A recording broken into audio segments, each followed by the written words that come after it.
I very rarely start a video like this, but in this case, I think this is a necessary warning. If you are living in the US, EU, Canada, or Singapore, do not buy this audio player in your country.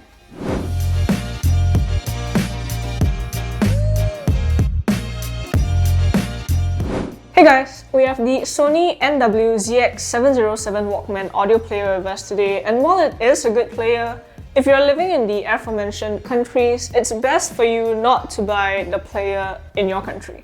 Let's talk about why. Before we get into the review, don't forget to hit that subscribe button and turn on notifications so you don't miss out on upcoming videos. When I first got this unit, I plugged in some earphones and took a listen. The first thing that struck me was how soft it was. I had to turn the volume up to around 80 out of 120 to get it to a listenable volume. And that's saying a lot for me, someone who listens to earbuds at around 30% volume on average. But I did try them with other earphones, and the results were somewhat irregular, with my custom IEMs only needing around 55 out of 120 volume to be more than loud enough. So I started Googling to see if anybody else had this issue.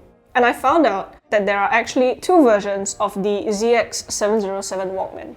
One has a max power output of 50 plus 50 milliwatt single-ended or 230 plus 230 milliwatt balanced at 16 ohms, and one that has 0.4 to 1.1 milliwatt at 32 ohms, which is this one. And if you guessed it, that's right. There is no high gain option. So the power output for the second model is severely limited and you can't do anything about it. And if you're in the US, EU, Canada, or Singapore, this is the model that's on sale. So if you're planning on buying this DAP for full-fledged headphones, you should either import a model from Japan, Malaysia, or Hong Kong, or look for another player, because this model with no high gain option will not be able to drive your headphones adequately. For easily driven IEMs, this might be fine, but as far as my testing went, it's really hit or miss. The Sennheiser IE200 was oddly quite underpowered and soft, while my Noble K10 was perfectly fine at a lower volume, and the IE600 was in the middle, all using single-ended cables. This is partly due to hearing protection laws, I suppose, but it's not clearly stated on Sony's website unless you go into the specifications list and look for it. Now that that's cleared up, let's talk about the player itself. Design first, I do have to say that I quite like it. There's a textured back that's nice in the hand, although I'm not a fan of the sharp edges at the top, which do have a propensity to leave dings in items that are made with soft plastic. You get both a 4.4 balanced output as well as a 3.5mm single-ended output here, so that's good. All the control buttons are on the right side. From top to bottom, it's power or the lock screen button, volume up, volume down, track skip forward, play pause, and track skip backwards. There is a raised bump on both the volume up and play pause button for easy tactile recognition.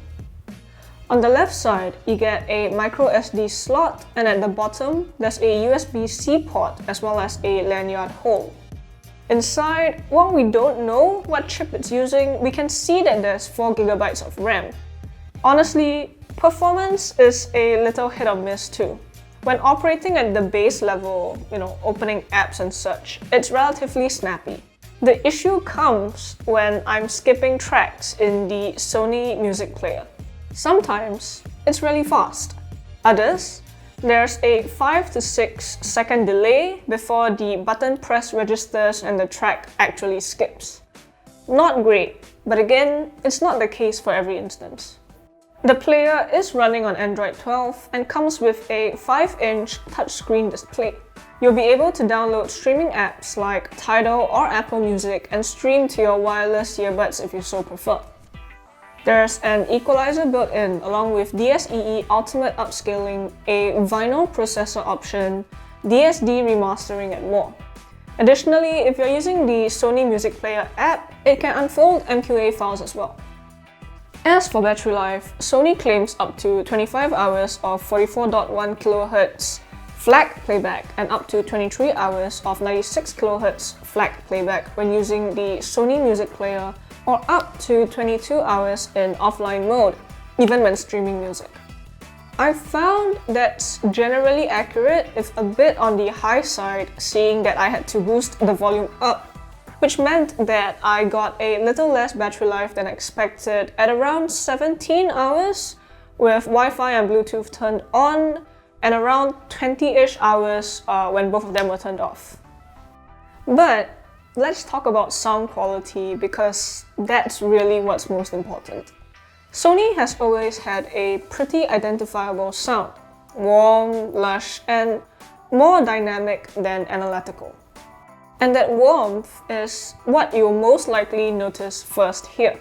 The ZX707 isn't quite as detail-focused as some other DAPs can be, but the bass response is tight with a relatively quick decay and very decent slam. The mids are lush and warm with clear, expressive vocals, while there's plenty of air and sparkle in the highs. The soundstage is wide, but more than that, it manages to be sufficiently deep and high as well. It's overall a very musical, clean sound that I feel pairs very well with equipment that's on the warmer side. I absolutely loved it with my K10s, and it paired very well with the IE600 that I had on hand as well. Moving on, you guys did have some questions for me in the unboxing, so let's answer them right now. Is it Roon ready? No, I don't believe so. Does it have bit-perfect audio, and is it Android? Yes, it's Android. As for bit-perfect audio, I believe it's bit-perfect if you're using the Sony Music Player with local files. For streaming, it's not. Can this drive high-end, planar headphones such as the DCA Noir? First off, the DCA Noir requires a lot of power, so no, you won't get the best out of those headphones with this, even if it was uncapped and had high gain. I believe I've read somewhere that the company recommends 500 milliwatts, so yeah. Does this have USB DAC? Yes, it does. You'll need the Music Center software on PC, and it will only be a USB DAC while it's connected. Can you tell the difference between high-res and standard audio in a blind listening test? Well, we won't do a test today, but I would say yes if you're comparing an MP3 file to MQA or FLAC. The difference in detail, soundstage, and more is pretty discernible, but of course, this is different from person to person. Anyway, those are my thoughts on the Sony NW-ZX707 Walkman player. If you guys have any comments or questions, leave them down below. Don't forget to subscribe to us and like this video. Till next one, see you guys!